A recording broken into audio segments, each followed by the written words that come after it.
जय श्रीराम मित्रांनो, दुपारच्या वरांग घेतल्या किल्ल्याच्या भिंतीवाराला. त्यानंतर भाईने लावलेला इकडे एक तोप. आवाज बघा फक्त.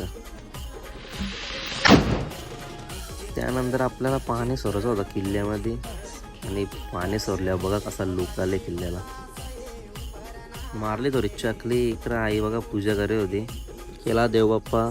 भाई आलं तर इकडं बोलतं एसीला आवरी गरम होतं. शेतकरी होता आयटमचं चॅटिंग. कॅमेरा बघल्यावर पलाला.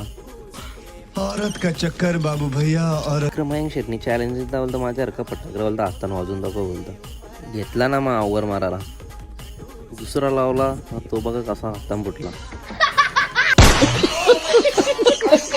झाला ना मग काम 25. रील्स बघून काही ना काही करता नाही बघा मग असं होतं. शेट बोलतं हाईटची कमी असल्यावर काय झालं बोलतं टॅलेंटची कमी नाही बोलतं आपल्यामध्ये.